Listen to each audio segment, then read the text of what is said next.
So during our last premiere, Yes. I asked chat if I should buy the newest Sims expansion. Yes, you did. And I was told to.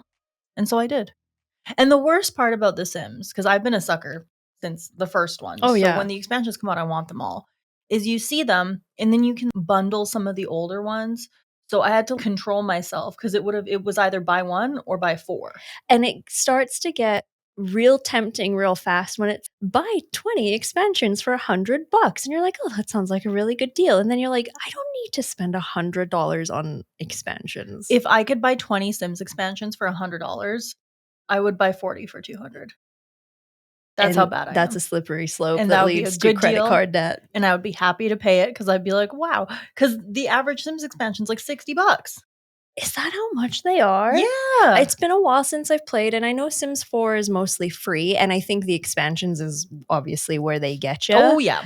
I didn't realize the expansions were that much because I see them on the Steam sale when they go on sale, and you get them at 90% off or whatever. Well, you can get a big expansion that's 60, or you can get a smaller one that has like a little bit of stuff, and that one's usually like 40. Or you can get one that's just random stuff, and that one's like $10. But you know how it goes with the video game packages. Whenever a new big game comes out, it'll be like, you can have the standard edition for the usual $79.99. Mm-hmm. Or you can have the next edition for $100. Or you can pay the big boy bucks and pay $250 for like the massive thing and get all the collectibles and blah, blah, blah. That's me. I am that sucker. We used to be. We have the big Skyrim dragon Alduin from when that came out. Yeah. We have when I believe it was Arkham Origins came out, there was the Joker, and he had all these big TVs behind him. It was like a big set piece. We have that. We have a shitload. I love that stuff though. We don't do it anymore because they're often pre-order bonuses. Yes, that is true. Games these days, we don't pre-order as much as we used to because they tend to let us down. Oh, yeah. Well, for me, what's going to happen is I have so many Sims. I have almost all of them, the expansions. And then before I know it, they're going to release Sims 5. Yes. I'm going to be back with nothing. And it's going to be the same thing over again. It's going to be the 5th time that's happened to me in my life. Exactly. And I'm okay with it. You know what? It keeps us entertained. Yeah. It keeps us distracted from the horrors of life. And we need that. Yeah, but we're going to talk about horrors of life here today. That's what we do. This is what we do. Yes. Hello, everyone. I'm Dina. And I'm Charlotte. Welcome to the Grim Curriculum Extra Credit. We don't just talk about video games here on Extra Credit. We talk about a lot of things. We do. We talk about the video games to offset all the terrible, horrific, nightmarish things that we talk about. Exactly. And it is one of the other things we have in common. Yeah, interest-wise. Exactly. And I think a lot of our listeners are gamers too, so it works out. Exactly. If you're not, I mean, too bad. Too bad. I guess you're learning about games today. Or you've skipped ahead and you're here with us and you're ready to dive in. Exactly. I'm going to start today off. Oh, yeah. With an update. Okay. This one's all over the news. Everyone's been talking about it. We talked about it during our premiere. Oh, I think I know where this is going. And It's been talked about in our Discord. So for episodes 124 and 125 of the Grim Curriculum regular show, we talked about first the history of the one, the only Slenderman. Oh, Slendy. And then we talked about the Slenderman attack, the attempted murder of a young girl by her friends, which is a shocking story because it's just absolutely unbelievable that such young children would do this to please Slenderman, or so they say. Yes, truly delusional. Yes. So, my update, one of the women who stabbed her classmate to please Slenderman is now able to be released from the psychiatric hospital. I figured it was coming up soon. It's been a long time. And like you say, she is a woman now, not a young girl anymore. Yep. So she stabbed her classmate 12 times. She was in grade 6 to please Slenderman. A judge ordered last Thursday after a trio of experts testified she has made considerable progress in regards to her mental illness. Okay. The woman in question, Morgan Geyser, has spent 7 years in the Winnebago Mental Health Institute, and she petitioned Waukesha County Circuit Judge Michael Boren, who committed her, for release 4 times since June of 2022. She withdrew the first 2 petitions and was denied a 3rd time after being found that she still presented a threat to the public. Okay. So she's 22 years old now. Yes. And she filed her latest petition in October. And Boren decided to grant her release after a day-long hearing, finding that she maximized her treatment options at the facility and is no longer a safety risk. Okay. Well, it seems to me like the change, if you will, came pretty quickly. This kind of began in Yep. 2022. So over the last 3 years, it's gone from like, no, no, no. Okay, yes. Well, the first few times it was her saying, never mind, Oh, never she mind. felt The that way. first 2 times, yes, Okay, and got it. then she was denied the 3rd time. The plan is that she's gonna be housed in a group home and supervised after a hearing within 60 days. Okay. So the judge said that her crime was a brutal and terrible offense, but that she's grown up and that she is, and I quote, "truly rehabilitated and must exist as a part of society." I really hope so. I think if rehabilitation is the option, I think it is for cases like this, perhaps where a person was very young when something happened, right? Mhm. Perhaps didn't know any better, young and very malleable minds.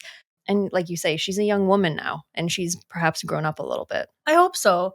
For those of you who need a reminder, the girls who attacked 12-year-old Peyton Lautner in a park after a sleepover, they stabbed her 19 times while the other one egged her on. They told the investigators that they attacked her to earn the right to be Slender Man's proxies, and they feared he would harm their families if they didn't follow through. And this is kind of all something they came up with themselves just from being aware of Slenderman through the internet and stuff like this. Yeah. No one told them this. This is something that they kind of came up with themselves. Apparently, she is doing well. 3 psychologists testified at the hearing that she's made impressive progress in just the last 6 months and that she should be released. Okay. Well, I hope the best for her. She's been weaned off of her antipsychotic medications Okay. and since then has suffered no adverse symptoms or shown any real warning signs. They do say that she's always at a risk of reoffending because she almost killed someone, For sure. Yeah. but she's worked on her coping skills, improved her emotional control, and that she retreats into fantasy less frequently. I do worry. I mean, it's one thing to have practiced your coping mechanisms and, learning all this stuff in a very secure environment that Yeah. is an institution. It's another thing entirely to have the unpredictability of today's world when you're just out there dealing with it. Mhm. I hope for her and for everyone around her that she does have a very easy time transitioning back into everyday life. Yeah. But I'm assuming she will not be unsupervised, or at least not for a very long She will time. be supervised, and one of her doctors kind of raised an interesting point. He told the judge that she's not dangerous right now, but she could become dangerous if they kept her at the institute and she lost all hope for her future. Oh, I see. That is a very good Yeah. point. Absolutely. If you feel that there is no choice, there is no light at the end of the tunnel, Yep. right? Hopelessness is a devastating thing and it can be deadly, honestly. Absolutely, especially if Um, she doesn't know, "I can work towards this, I can make myself better." If she falls under that pit of, "Oh, well, what's the point?" and just yeah. becomes the worst version of herself, then yes, absolutely, she could become dangerous again. I hope that she's able to transition to back to some sense of normalcy. Yeah, and they were saying the longer that they keep her there, the harder it would be for her to Yes. reintegrate because she is still very young. Yeah, absolutely. The assistant attorney argued that she couldn't be trusted, noting that she claimed during evaluations last year that she faked her delusions about Slenderman and actually attacked Peyton as a way of escaping her abusive father. And he hinted that this was a ploy to make the release more likely. The judge shrugged the accusation off, saying that it's not unusual for a mental illness diagnosis to evolve. That is true, but I can understand why the lawyers are concerned because that is a little concerning to go this long and then to now kind of change the story. Mhm. Although I would perhaps giving her the benefit of the doubt. Self reflection is a big thing. You Yeah. can look back on the actions of yourself and others and realize big things, either the way someone treated you at the time or the way Mhm. you treated someone at the time.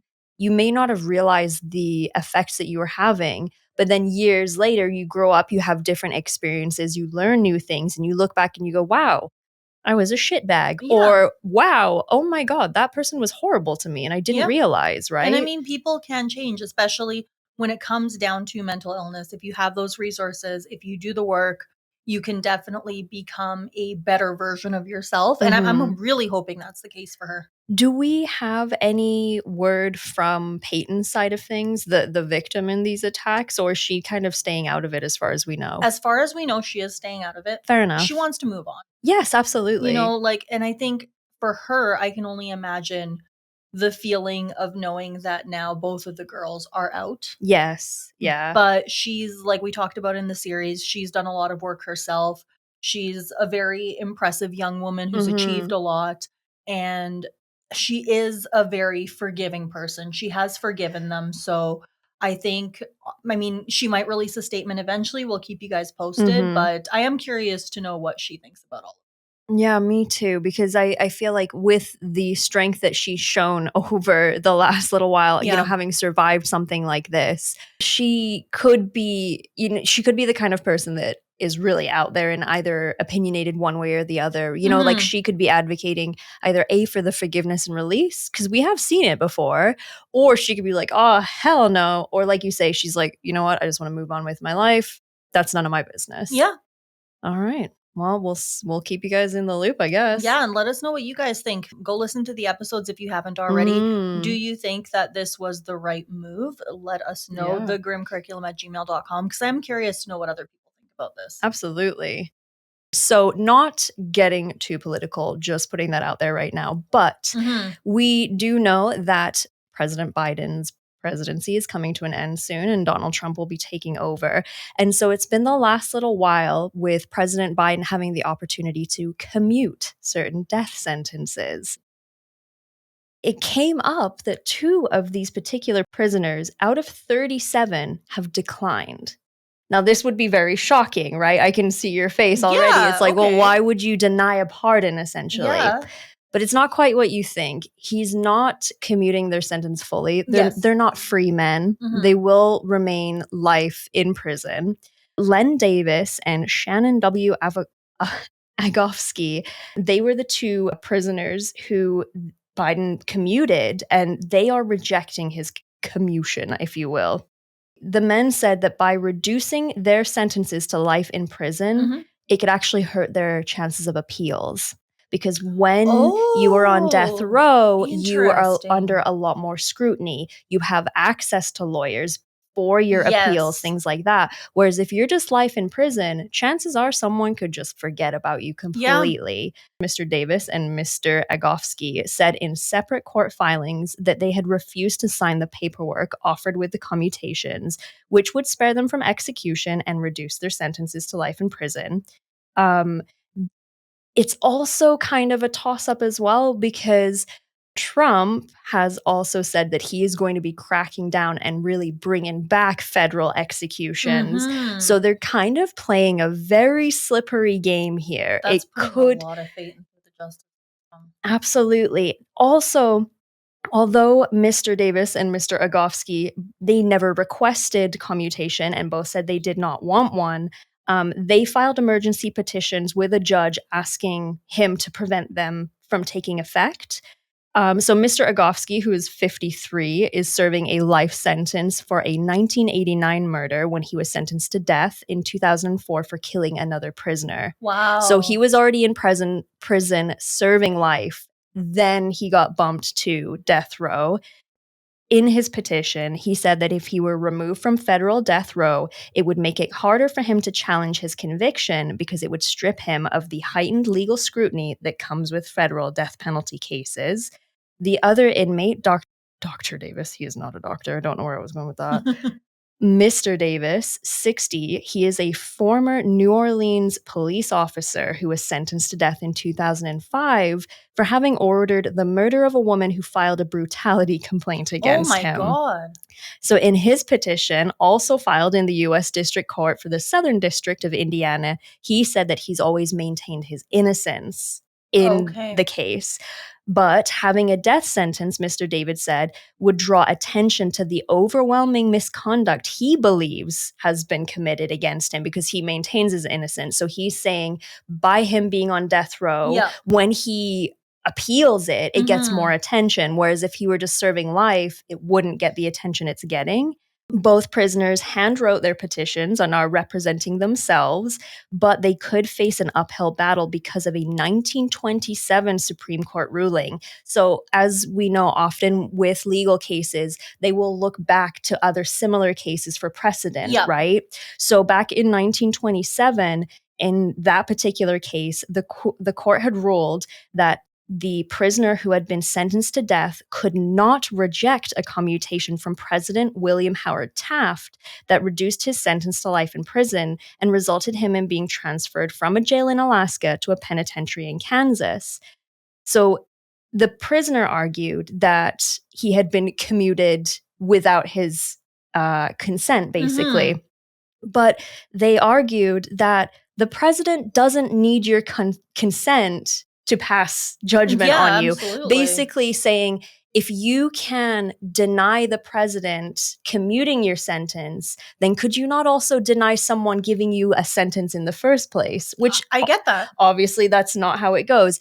And they're saying the president is kind of the highest authority in the land. Mhm. Who are you to say no to that, basically? And it has been set in that legal precedent. So they're kind of saying, based on that, the two prisoners who have denied the commutation now, they might be like, too damn bad. You can't deny it. It is what it is. Take it and go home. That is so interesting. But I mean, again, they're the fact that they're representing themselves, always a red flag. That tends to not go very well. Yeah. But also, that is putting so much faith into the system that's already kind of done you bad to begin with. Exactly. And so not only is it sort of the lawyers involved that are saying this is very unlikely to go ahead, Robin M. Marr, who is the executive director of the Death Penalty Information Center, which is a nonprofit organization that collects data on the death penalty, said that because of that 1927 Supreme Court ruling,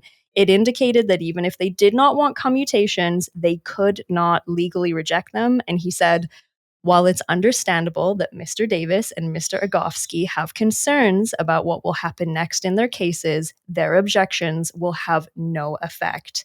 The president's power to commute their death sentences is grounded in his constitutional authority and is absolute. Oh my goodness. So they're saying, even if you wanted to say, no, thank you, I'd like to stay on death row, they're saying, too bad, so sad, you don't have a choice. Wow. That's honestly a really interesting argument. Yeah, because I never thought that anyone would turn it down.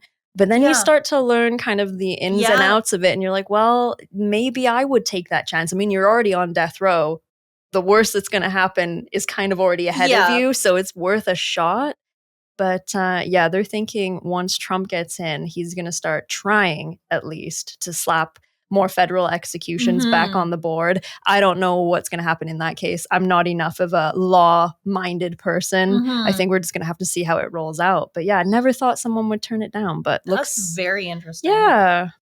What else have we got here today? We talk a lot about old cases being solved Yes. after the fact. Mm-hmm. It's something I always say anytime we cover an unsolved case is that I hope that in Oh yeah. our lifetime we're going to get to see it solved. Mm-hmm.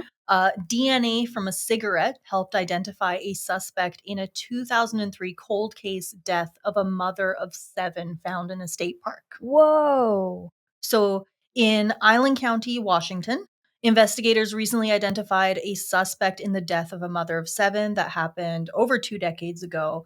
But the officials cannot prosecute the man because he now suffers from advanced dementia. Oh shit. Yep. And how do you prosecute someone that may or may not even remember what happened? It's frustrating. It's very, very frustrating. So, according to the Island County Sheriff's Office, on December 9th, 2003, 39-year-old Tammy Madison's body was found in vegetation at Camano Island State Park. Authorities pursued leads and interviewed acquaintances, but they were unable to identify a suspect and the case went cold. Ugh. In 2009, investigators developed DNA profiles using small amounts of human biological matter from a cigarette butt recovered in a parking lot near where her body was found. And as a result, they discovered a DNA match with 69-year-old Carl Schkobo. Schkobo. Oh my God. What the fuck? Oh. Schlobaum. Schlobom? Schlobom, I think. Carl. Mr. Carl. Carl Schlobom. Fucking Carl.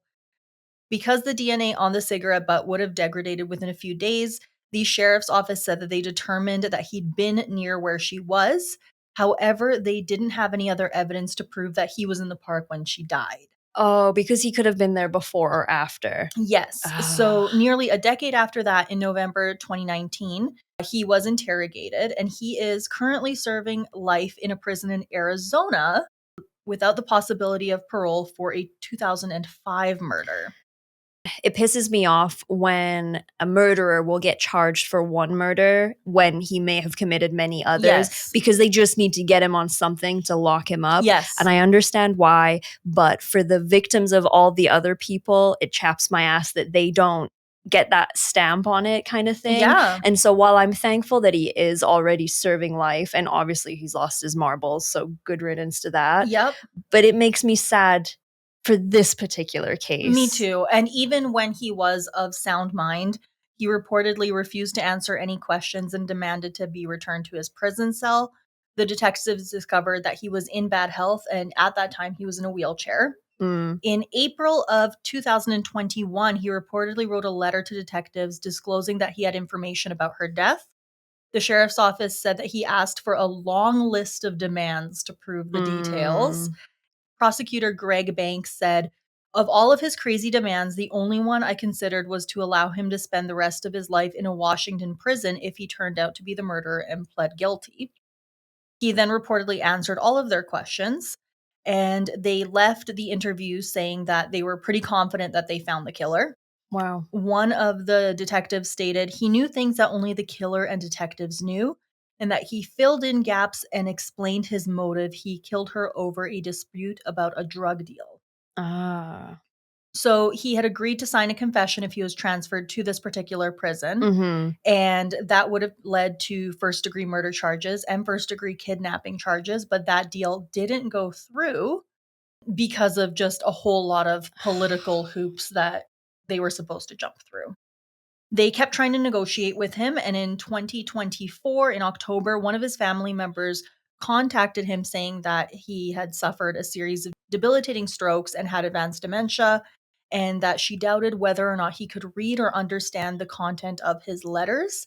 And due to his current mental condition, he cannot be prosecuted. That's really too bad. But Yeah. you know what? Like I said, I think he's already where he needs to be, and he's going to rot out the rest of his little life, marbles out the window. Yeah. Perhaps that is the punishment that he needs. The prosecutor also said, "We're always wary when talking with a suspect who is trying to get a deal from us. But in this case, everything he said was consistent with what we knew and was information that no one else could have known, and his memory was quite good at that time." Well, I hope if nothing else, his victim's family were able to get closure from that alone, as much as they weren't able to charge him and everything. You know, he's more or less admitted to it, and it's law enforcement have corroborated it and said, it's kind of tracking. Yeah, they're saying that this is hopefully going to provide closure to the family. I hope they so. know who's responsible. They know that he's going to spend the rest of his life in prison. My concern, I'm going to put on my pessimist hat. Oh, yeah. Is every now and again we see a case like this where someone is in jail for life due to something horrific, and then they develop something like dementia or a terminal illness or something like that, and then they are released because of that. So I'm really hoping that's not the case for him, because again, this guy should be in jail for the rest of his life. Absolutely. Although if he is in the advanced stages of dementia or has had a series of strokes, brain damage, whatever is there, I can't imagine that the life he's living in prison would be a whole lot different to the life that he would live in like an old folks home. Agreed. Do you know what I mean? He is going to be under medical care in prison for whatever, his needs are.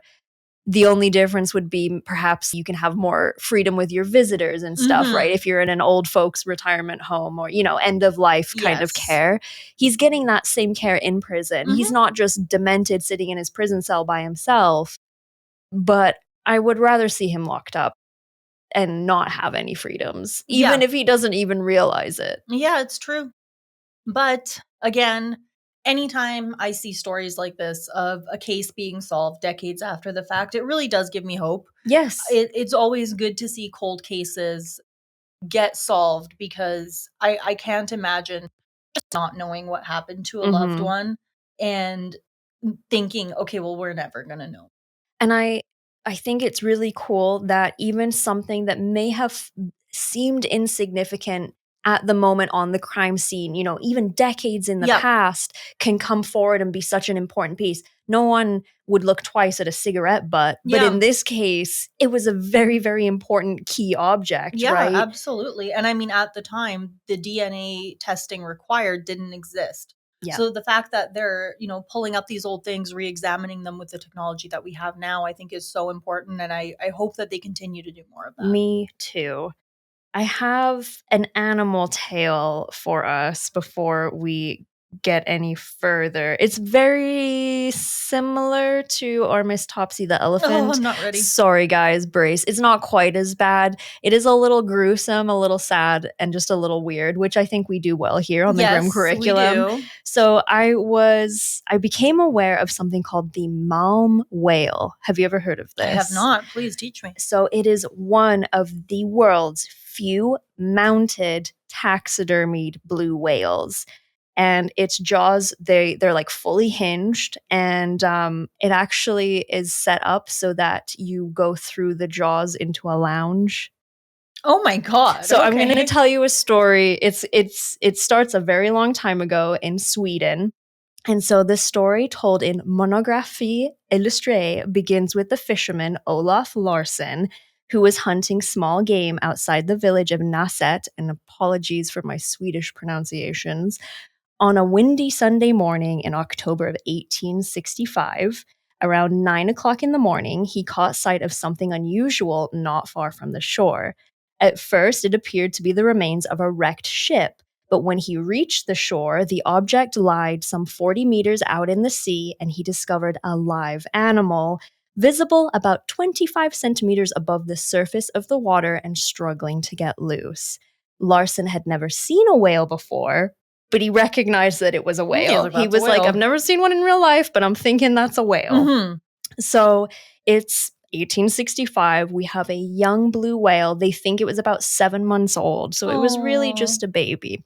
But it was about 16 meters in length, and it had beached itself on the rocks in Askim Bay, not far from the city of Gothenburg, which I believe is also known as Gothenburg these days. Yes. So I'm very familiar with that city. My mother travels there very often. oh, there you go then. So in those days, unfortunately, they didn't help out beached whales like we would these days. They slaughtered it. And this was the fate of our young blue whale friend. So the fisherman Larson, who first discovered the poor stranded thing, and brace you guys, this is where it gets a little gruesome. Oh God, okay, I'm ready. So he started the entire procedure of its death by poking its eyes out so that it would not be able to see them. Now, I'm not going to defend them, but I am going to explain. So when Larson first saw it, he recognized that it was a whale, and a relative of his, like I think his brother-in-law, had spent some time on some whaling ships and had told the stories. But Larson didn't know what this whale was capable of. He thought that if he walked up to it, that it could flop over and like come and get him and eat him. Like he didn't know. So he thought if we poke its eyes out, it won't be able to see us to attack us. Oh my God. But very, very sad knowing what we know about whales now.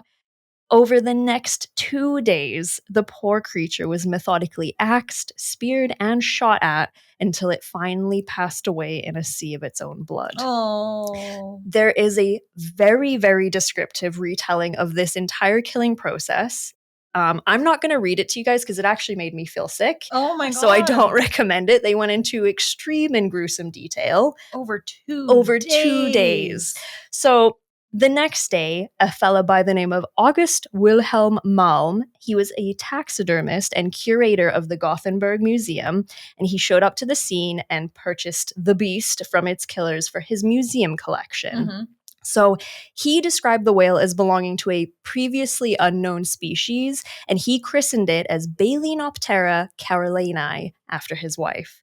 But what he didn't know was that it wasn't a new species. It was just a baby blue whale, and it hadn't quite developed enough to look like a blue whale.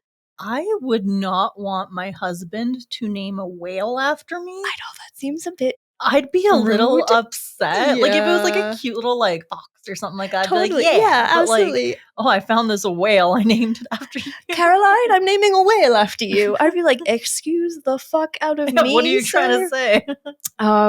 But that all to say, not content to have pieces of the beast transported to his museum, he decided that he was going to have the whole thing, and he was going to taxidermy it, and he was going to do a whole. It was going to be the biggest bee's knees of his museum, that he was Oh going to my have a whale. God. It took three steamboats and 2 coal barges to tow it to the Gothenburg shore. Greeted by a crowd of excited onlookers, Malm took the opportunity to climb up onto the head of the whale and deliver a short lecture on whales to a crowd. So he's educating. At first, he decided that he would only take a couple of feet of skin from the whale to preserve the memory of it. But at the very last moment, standing on a ladder between the back of the whale and the left fin, he made a fateful decision to preserve everything. Oh my God. The whale's organs were preserved in barrels in the yard of the museum. Its skin was treated over a number of weeks. The baleen, which is its teeth, Okay. were hung and salted, and the skeleton was boiled and cleaned. And he basically went around Gothenburg and was like, anyone with a skill that might be relevant to preserving this, he got him. That's so a big he job. had like hundreds of fishermen, carpenters, all these people taxidermying this whale. So it did even say that the intestines, when they were removed, they used a fire hose to clean them. Oh my God. Yeah. Around 3 p.m. that day, an exhausted Malm is overcome by severe nausea. Apparently, the smell was pretty foul because it's a few days past its death at this point. That's a big dead animal. After supervising one last photograph, he is compelled to leave the scene, an absence that proves fateful. It is now that several parts of the whale disappear, never to be found again. So certain people were taking their own little souvenirs from our sea friend. On the whole, these are small losses, but painful for someone who wanted to keep everything. To keep the onlookers, who have paid 25 ore each to be there, at a respectful distance from the whale, Malm put up posters, but neither they or the police on the scene are capable of preventing the thefts of bone and skin. 2 ladies throw themselves forward, driven by an uncontrollable desire to verify if the passage of Jonah through his throat of the whale was actually possible, which comes up again in 1965 when a lot of American Christians got to see it, and they would go into the mouth of the whale as a homage to Jonah and the whale. Oh, wow. And they would pray. And that was as far ahead as the 60s, because the whale is still in the museum. You can go see it today. I want to look up a picture of this thing. Oh, absolutely, you Please, should. I want to see. Hold on. There's loads of pictures. That is amazing. Yeah. Malm. Malm. There's an IKEA. There is. There absolutely is. Oh, shit. Yeah. Wow, this thing is huge. Oh my God, you guys got to look this up. This is so cool. So it spent many, many years traveling around Europe, inviting the curious in for a chance to experience Jonah's fate. And then it finally made its home at the Gothenburg Natural History Museum, where it still sits today. Originally, the whale's jaw was open all of the time, and the attraction drew people from near and wide. And sometime, you're going to love this, in the 1930s, a couple was found making love inside the creature. And from then on, the museum decided to only open him up on special occasions, such as Swedish Election Day. Of the amorous natural history enthusiast, a chairman of the museum commented, "We must be content with the fact that it was 2 citizens of our own city that enjoyed this privilege." Oh my God. So he was like, if anyone going to be smushing in the whale, at least they were residents of our own city. Right, at least they're locals. So yeah, he still exists today. The lounge that is quote unquote inside of him is furnished with benches, red carpeting, and walls lined with blue muslin and decorated with yellow stars. when the museum commemorated the whale's 100th anniversary in 1965, more than 11,000 people visited, and that's when we saw our friends from the US having their little Jonah's pilgrimages. I love it. And there was loads of photographs of them in deep prayer inside the belly of the beast, so to speak. I would love to go to Sweden soon because I do have family there. Yes. If I go, that is on my list. If I don't, my mom is hopefully planning another Sweden trip very soon. Tell her to go to the Natural I'ma make History her go. Museum. You absolutely should, because you know what? I've never been particularly interested to visit Sweden. It's a beautiful, beautiful Mhm. place. It's not dissimilar to Canada in a lot of ways, Very true, yeah. climate-wise and stuff. But having heard about this Natural History Museum, I'm curious now Yeah, to see absolutely. more. So yeah, the Malm Whale. Definitely look it up, guys, because like Dina Fascinating said, photos. pictures are wild. I do caution you, the description of how it died though is pretty brutal, so like just brace yourself for that if you find it. I can live without that. I Yeah, don't need to know. yeah. Honestly, after autopsy, I'm taking a minute I agree. from the sad animal deaths. Yeah. I think we need it. Mm-hmm.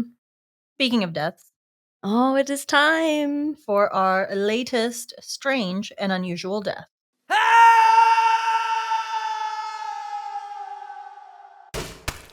Today we are talking about a man by the name of Jimmy Heselden.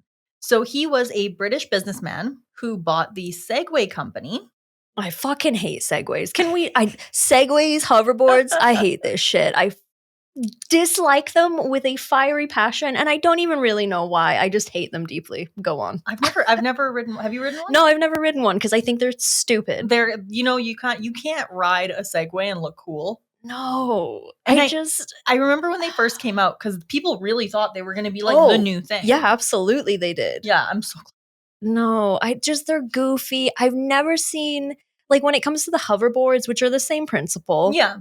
I've never seen a video, like you say, of someone looking cool. It's always of someone eating shit in the most spectacular way possible. Same with Segways. Sorry, can't stand them. I used to work at a company that did a lot of like electronics and gaming stuff, right? And one day my boss came up to me and said, "Hey, we bought all these hoverboards." Oh no. And because of my role at the time, it was my job to test them. Oh fuck no. And to use it, and I ate shit. Yes, no. I fell so hard. You can't, like, it's hard. If you know of like Fail Army on YouTube, there is not a single Fail Army video that doesn't have someone colossally eating shit on a hoverboard. Every single video has one, I promise you. Yeah, it like, because you move forward to make it go. And I remember it just started to go and then it was too fast. So my reaction was not to lean back like a normal person. I just jumped. Yeah. And then fell. Exactly. No. So stupid. anyways, Mr. Jimmy here, on the morning of September the 20th, 2010, he was riding his Segway while walking his dog. Okay. When he reversed the Segway to allow a fellow dog walker to get past him. He then fell from a nearby cliff into the river and died. That escalated very quickly. Police say witnesses had reported seeing a man fall over a 30-foot drop into the river near Boston Spa, and they were called. Afterwards, a Segway was recovered at the scene. They said, "At this time, we do not believe the death to be suspicious," and it wasn't. A dozen members of his family, they did ask for privacy. They placed flowers at the heavily wooded accident site, which is a very popular site for hikers and nature lovers. When he died, he was worth around $265 million and was ranked number 395 on the Sunday Times Rich list. When they found the Segway, it was a rugged country version of a Segway, which I didn't know was a thing. And I just imagine like a big like knobbly tire, you know what I mean? Right, like fat bike tire, like big studded ones. Yeah. And so he died of multiple blunt force injuries of the chest and spine, and his estate was given to his widow and family. And what a way to go. But like I said, I've never, apart from on very, very specific videos, have I ever seen anyone being graceful on a hoverboard or a Segway. No. The thing that makes it particularly sad for me is he wasn't trying to do some like stunt. He wasn't like going. He just backed up to be polite to a guy and was like, "Oh yeah, no, go, please go," and then just fell 30 foot down a Boston Spa cliff. Yep. Woof. Rest in pepperonis. Rest in peps. I'm so sorry. It's not funny. I do feel very sorry for his family, but Yes. that is a ridiculous way to go. It is. And I mean, that's what these segments are for. Exactly. Anyway, thank you all so much for listening. This has been the Grim Curriculum. Extra credit. Bye. Bye. Poor guy.